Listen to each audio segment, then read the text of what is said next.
नमस्कार दोस्तों, स्वागत है आप सभी का सनातन ज्ञान लोक में। आज हम जानेंगे अधिक पूजा पाठ करने वाले अधिक दुखी क्यों रहते हैं। इससे पहले अगर आप कुछ नया सीखना और जानना चाहते हैं तो चैनल को सब्सक्राइब जरूर करें। हमें मिलने वाले सुख या दुख का कारण भगवान नहीं अपितु हम ही हैं। हमारे कर्म ही हमें सुख दुख देते हैं। कर्म सकाम व निष्काम होते हैं। सकाम कर्म यानी ऐसे कर्म जिनके बदले में हम कुछ भौतिक सुख सुविधाएं चाहते हैं। ऐसे कर्मों का फल सुख दुख के रूप में मिलता है। निष्काम कर्म वह हैं जिनके बदले हम केवल भगवान को प्राप्त करना चाहते हैं। ऐसे कर्मों का फल भगवत प्राप्ति के रूप में मिलता है। ज्यादा पूजा पाठ करने वाला बेशक ज्यादा पूजा पाठ या भक्ति करता हुआ नजर आता है, लेकिन वह कर्मकांड को ठीक से नहीं करना जानता है। ऐसे में गलती पर गलती करता जाता है।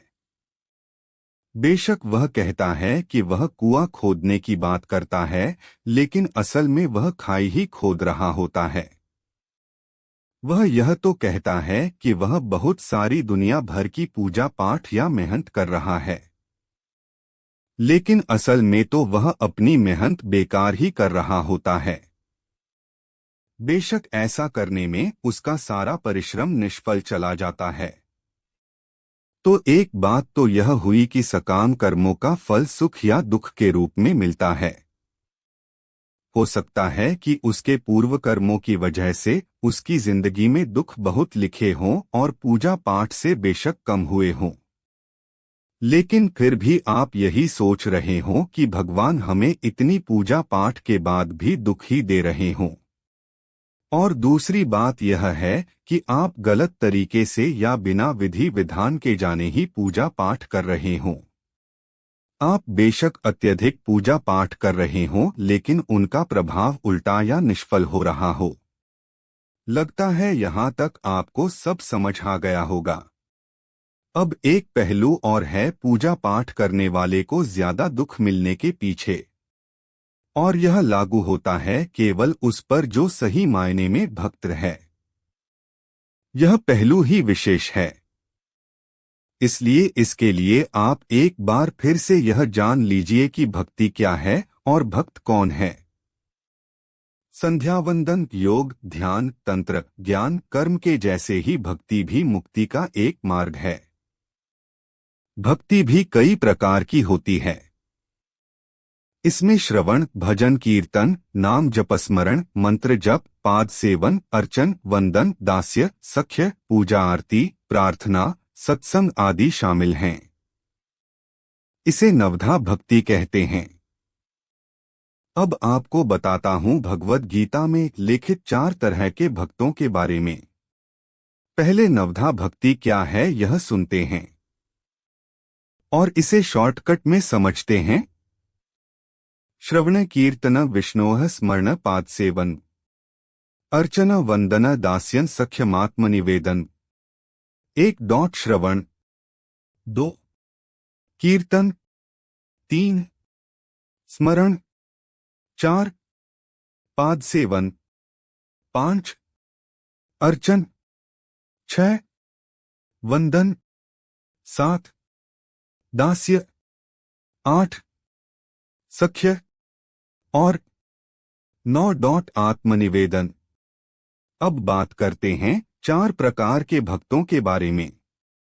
गीता में भगवान श्री कृष्ण कहते हैं, चतुर्विधा भजन्ते मा जना सुकृतिनोर्जुन, आर्तो जिज्ञासुरर्थार्थी ज्ञानी च भरतर्षभ।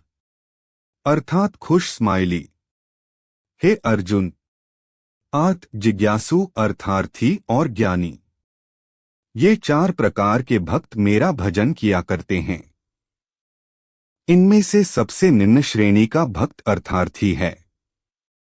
उससे श्रेष्ठ आर्त, आर्त से श्रेष्ठ जिज्ञासु और जिज्ञासु से भी श्रेष्ठ ज्ञानी है। एक आर्त आर्त भक्त वह है जो शारीरिक कष्ट आ जाने पर या धन वैभव नष्ट होने पर अपना दुख दूर करने के लिए भगवान को पुकारता है। यही दुखी ज्यादा रहता है और भगवान को दोष देता है कि मैं तो इतना सारा पूजा पाठ करता हूँ लेकिन फिर भी मुझे इतना दुख। इसकी एक वजह उसका प्रारब्ध भी होता है। 2 जिज्ञासु। जिज्ञासु भक्त अपने शरीर के पोषण के लिए नहीं वरन संसार को अनित्य जानकर भगवान का तत्व जानने और उन्हें पाने के लिए भजन करता है। यह भक्त भी भगवान से कुछ चाहता है, क्योंकि जिज्ञासा भी तो किसी चीज को चाहना ही है। 3 अर्थार्थी। अर्थार्थी भक्त वह है जो भोग, ऐश्वर्य और सुख प्राप्त करने के लिए भगवान का भजन करता है।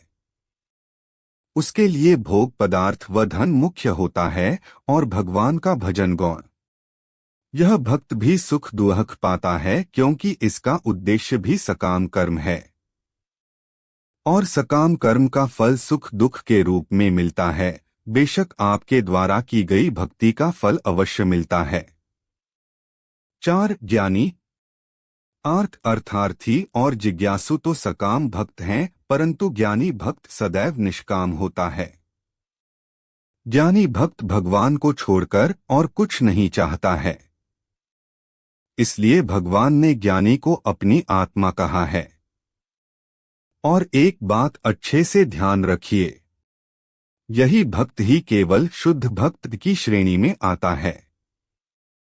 ज्ञानी भक्त के योगक्षेम का वहन भगवान स्वयं करते हैं। इनमें से कौन सा भक्त है संसार में सर्वश्रेष्ठ? तेषा ज्ञानी नित्ययुक्त एक भक्तिर्विशिष्यते प्रियो ही ज्ञानिनोत्यर्थम हन स मम प्रियः। अर्थात इनमें से जो परम ज्ञानी है और शुद्ध भक्ति में लगा रहता है वह सर्वश्रेष्ठ है, क्योंकि मैं उसे अत्यंत प्रिय हूँ और वह मुझे प्रिय है।